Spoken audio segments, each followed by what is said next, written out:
Welcome to Dead Man Talking. Tonight's story is a mysterious adventure sure to take your mind away from the worries and the troubles of the world, and from the incredible mind of Bmc1331 from over on Reddit, No Sleep. As ever, please do let us know what you thought down below in the comments box. Please do like and share. It really does help build the channel and our community further. And why not hashtag TeamFEAR and DMT's Cryptid Crew. And so, with that aside, let's get into tonight's story. Entitled, My father only visits once a year, and I'm afraid he's cursed, and so am I. Let's get straight into that. I only see my father once a year. He comes at different times each year, but only once. He always brings a present, but they're usually strange chunks of moon rock or lights that never go out, or sand he claimed was from a forgotten kingdom. I asked him once when I was barely 5, why the gifts? Is it Christmas? He looked to my mum as if he doesn't know what Christmas was. She turned to me. It's your birthday. The empty look on her face told me to drop it, and I had to go play in the forest with my rock or forever lights or sand from the Lost Empire. When I was that young, I didn't notice something was off. The world seemed small, and you don't know any better. But as I approached my teenage years, the other kids made me see it. They had fathers come into class to talk about what they did for a living. Fathers at their ball games. Fathers at their chorus recitals. And fathers dropping them off at the school. But I only had a stranger who showed up once a year. Well, the other kids pointed it out. They asked where my father was all the time. I had a dad, right? I told them I did, but they doubted me. And I explained how I only saw him once a year. One kid suggested my dad had another family. Another mentioned he might be in jail and could only visit once a year. And I asked my mother one day why dad only comes once a year. The empty look came over her face and she said, "Ask your dad." And so the next time he came, I did. We were sitting outside watching the moon. He gave me my gift, spent a few hours with Mum, and then sat outside and watched the moon. On the nights the moon was full, I'd sometimes catch him crying. This was one of those nights. "Dad, where'd you go when you leave us?" I asked, pretending I didn't see his tears. "I go to work, son." He quickly wiped his face dry. "Where do you work?" "South of here." That's all he would tell me. "Let's just watch the moon for a while, please." We watched in silence, but I kept hearing the other kids' questions in my head. I had to ask. "The kids at school think you have another family, that you only get one day a year out of jail." He laughed a sad laugh. "No, son, nothing like that. You are the family I ever wanted. And even though the job is a lot like a prison, it isn't. And I make sure to come back for your birthday every year." I wasn't brave enough to ask any more. Sitting beneath the moon, my father seemed so distant, so real, and so much deeper than Mum and me. Like he was more alive than us, and I assumed it was because his job took him away for so long, and he did important stuff.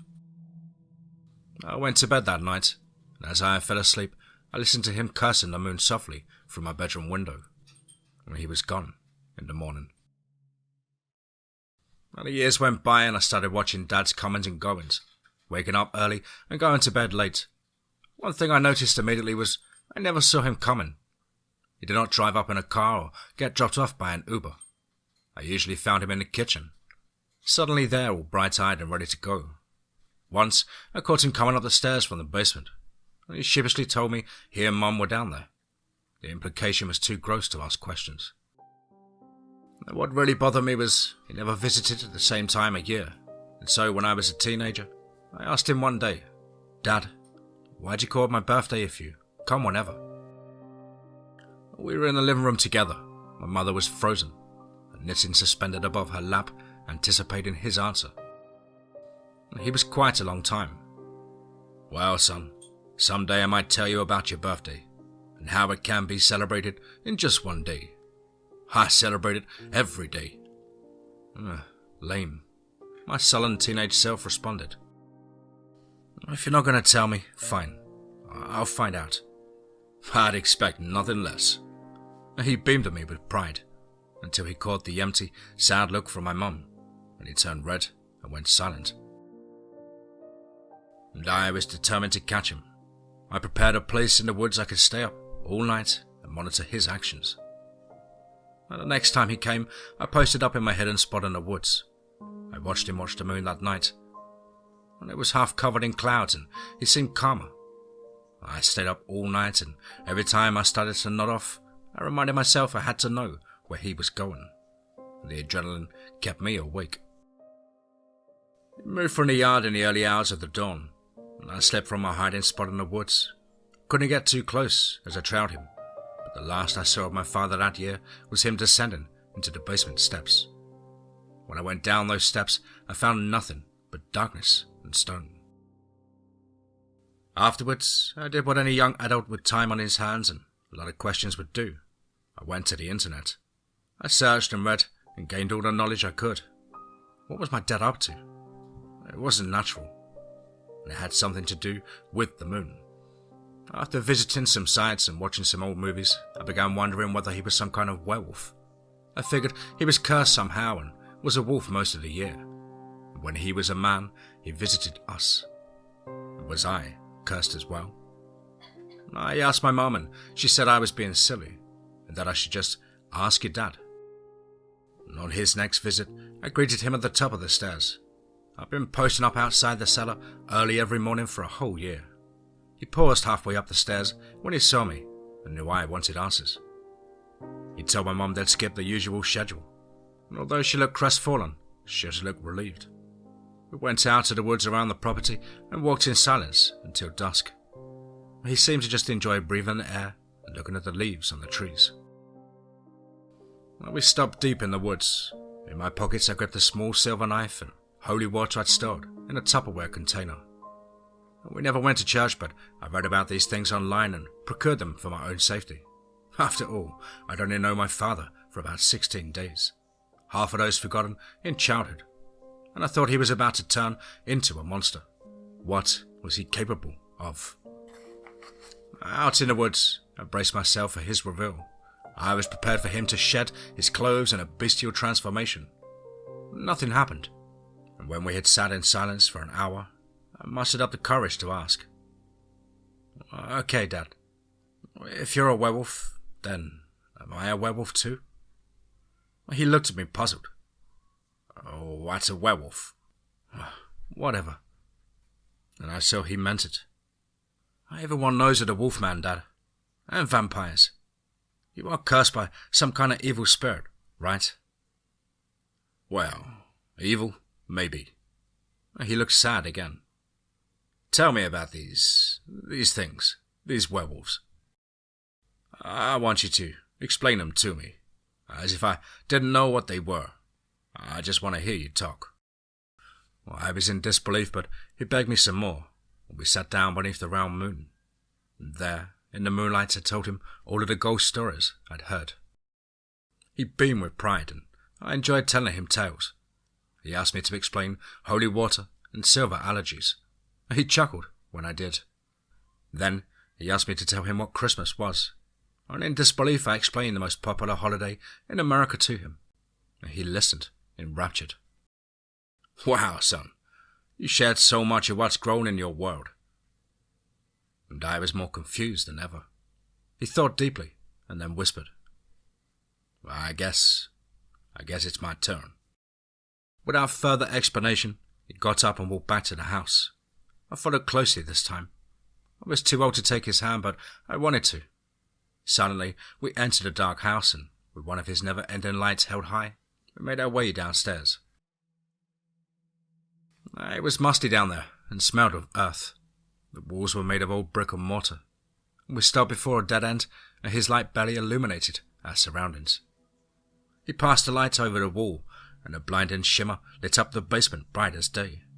I shielded my eyes, and when they adjusted, I saw a door in the wall. The door? Well, it was sunny and golden. It looked out of another world.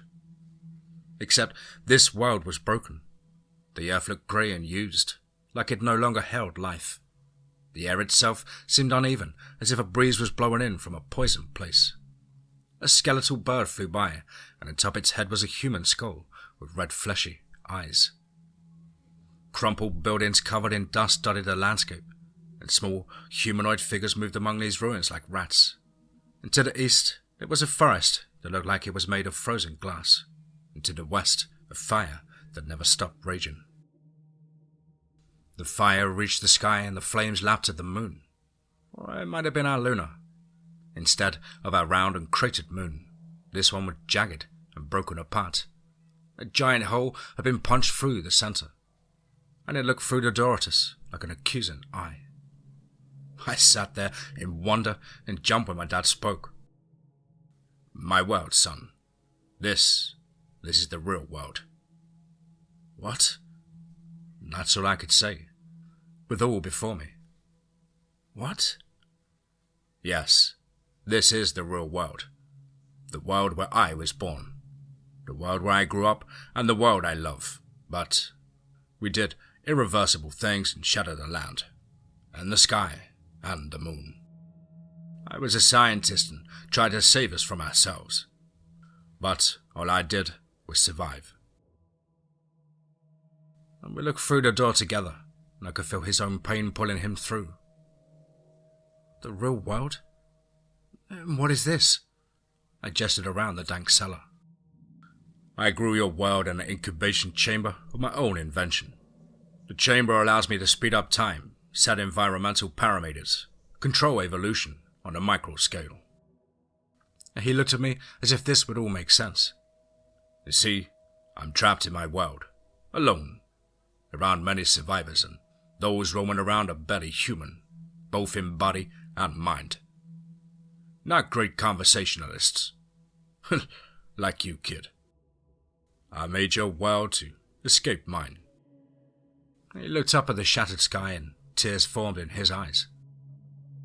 "Ah, that damn moon," he gasped, and then recovered himself. "All this to create you and your mother. I made this world so that I could have someone else. Someone who wasn't an insane mutant or crazy science wizard that I could talk to. Your world is hidden on the mantle of my library in my tower, where only you and I hold the key." He patted the never-ending light I kept in my pocket. It was the first time he'd ever touched me. I tried to take his hand, but he was already moving towards the doorway, and I asked, "Then why do you only visit once a year?" His sigh was heavy and from his heart. "Can I tell you next year? This has been a lot for me today. I'll explain next year. If that's all right, please." And I reluctantly agreed. He looked at me with sad eyes, and I reached out to touch the edge of the door. He could read my mind. "It is best if you stay in this world. The door to the other side is hidden in an invisible tower, and nothing else will ever come through to this side. But it is hell over there. You and your mother would not survive, or even if you did, you would no longer be the same. I don't think I could ever bear any more loss." "Then why go back?" I fought back tears as he put his first foot through the opening. "Well, hope, I guess." And with that, he stepped through the door.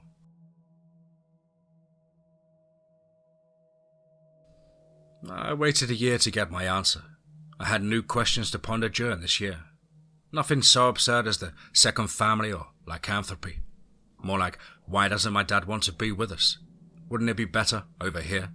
Like he said, aren't we enough? Over this year, I noticed inconsistencies in my world. The injustice and the fear and random luck that made the beggars and kings. There was something wrong with our world. No one seemed connected. Everyone was so alone. So incomplete. Like we all turned off before we were finished becoming what we were meant to be. But my dad could fix it with his chamber. Couldn't he?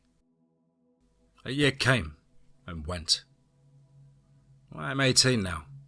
My dad, I did not come back. I started keeping a vigil, even falling asleep at the top of the basement stairs, My mother fretted, but whenever I asked her about the other world, she clammed up and said, "Go ask your dad." In a couple of minutes it will be 2 years since I last saw my father. I'm preparing this post before I step through the door. I use the eternal light to activate the door, and I stand before its glowing, tattered landscape. I don't know if I'll find him, and I doubt if I'm coming back, but I need to know where my father has gone, and I need him to tell me why he doesn't just stay with us. I'm taking one last look at the not real world, knowing that all the answers to my questions in this world lie with my father just beyond this door. And just in case I don't come back, and someone comes looking for me, send.